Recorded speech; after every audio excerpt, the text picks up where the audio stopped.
Hey there, cats and kitties. I am the Blues Man, Johnny Blues, and with this video, I'll be discussing my thoughts on episode 12 of the anime series Shokugeki no Soma. And this was a pleasantly surprising episode, I have to say, in that it really didn't sort of conform to my expectations fully. That is, notwithstanding that, Megumi and Soma, they would end up, sort of clearing through this Shokugeki challenge. It still managed to go opposite any expectations I might have had as to how it would play out. In the description of Megumi's dish and the rainbow effect and her care and concern for consumers who might come into her restaurant. She's thinking in terms of compassionately toward these judges who have spent the better part of their days coming off of, eating so many different dishes and sampling them and choosing who gets to continue being a part of Totsuki and who gets sent packing and all this stuff. And so she adds little things like, flavor enhancers and things that aid digestion. And I mean, she just put her heart and soul into it. And she has a lot of heart and soul to go around. And I like how Dojima is really championing the idea that she not only rose to the challenge, but she has put this heart across in the very making of this dish. She wasn't thinking in terms of outwitting Shinomiya. She was thinking in terms of just doing what would be the best overall for all of the judges involved. And it wasn't a competitorship like it is with Soma, and Shinomiya and everything, who has the biggest chip on their shoulder. It's much more heart and soul. It's much more the delicate procedure of making this dish, picking and choosing all these different elements, the vegetables, the sweetness factor, the different kind of sauces she has into play. And like I say, that digestive element, because she's thinking of it all on a grander scale.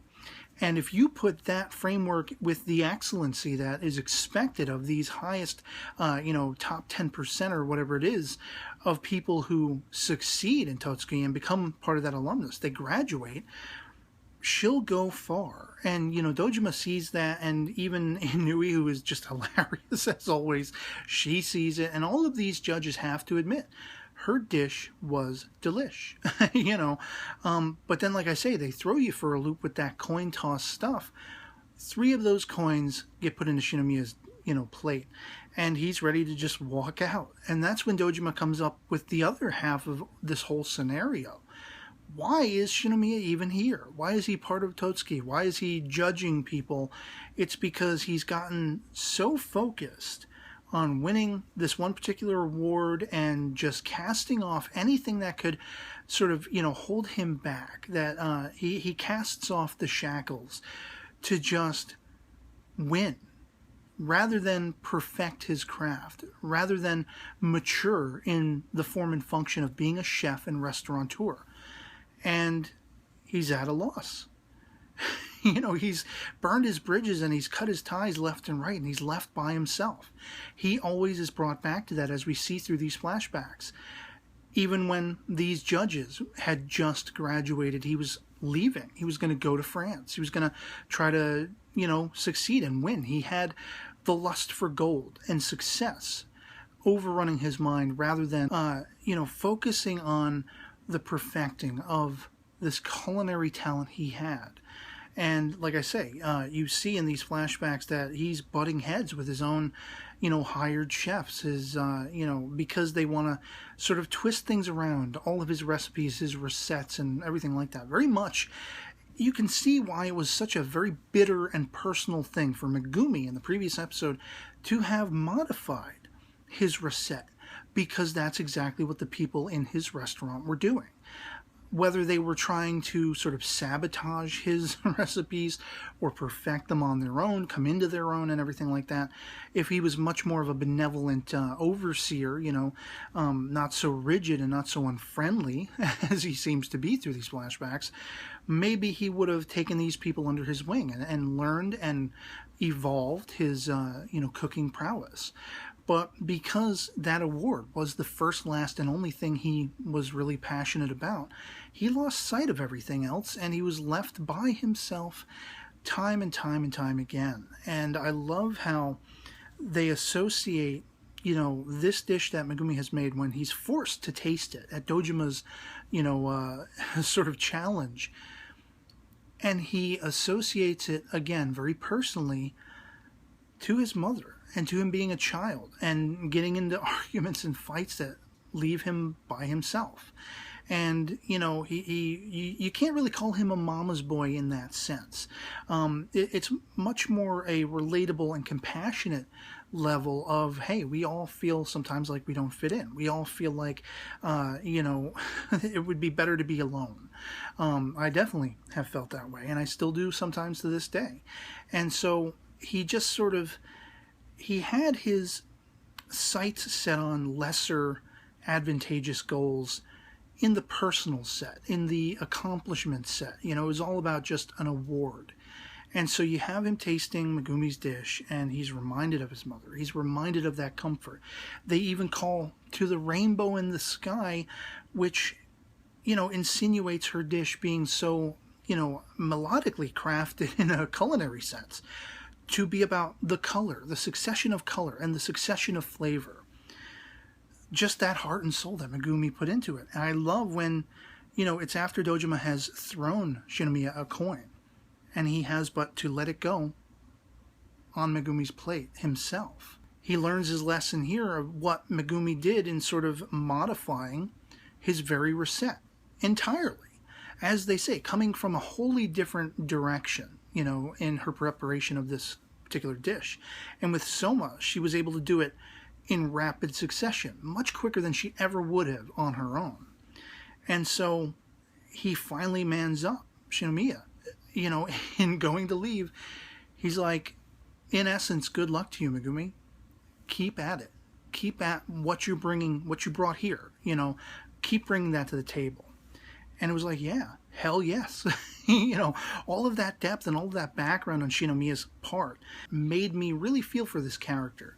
I didn't expect to feel anything for him. I thought he was a jerk, an a-hole and whatever. And I just wanted to see them wipe the floor with him. But there was much more going on there. And I thought it was also interesting that even though they're not being sent home and they're still going to get to continue, Soma kind of took this personally. Even though he kind of still goes back to that, well, WTF, who cares? Whatever happens, happens mentality, and he's just going to keep going with the flow. By the end, he has a brief moment where he's upset with himself because, I like that they end this episode with each of these three, this trio of Shinomiya, Megumi, and Soma, all have a lesson to be learned, an integral lesson to their future. Even Shinomiya, who is part of the alumnus of Totsuki, even all of the accomplishments he's made, that award he won and everything like that, that'll only get him so far. And that's the point of this episode. And for him, it's a level of seeing beyond that and planning now beyond that, having sort of the old school way he should have been looking at things and, before he got caught up in the winning the award and all that stuff, that obsession. The way he should have been looking at things is now back in his forefront. That's the direction he'll be going in. At least Dojima believes that to be the case. Whether it is remains to be seen. But then, of course, you have Megumi, who needed to come into her own and put forth a dish in her own personal style, with the care and the concern and the compassion and all those things. But the intricacies of the flavors and mixing those things together and, plotting ahead in a way so she could see that it's not just Soma. She's not just under his wing and it's him doing all the work. She can rise to the challenge.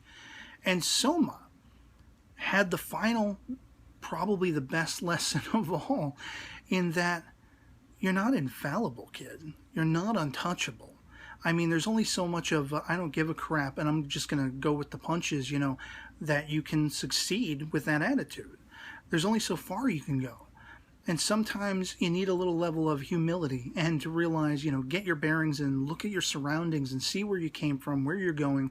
Take everything, into stock, which is exactly what Shinomiya didn't do. He lost sight of that. So I like the comparison. It's like Soma could very much find himself becoming the exact kind of person Shinomiya is in this series thus far.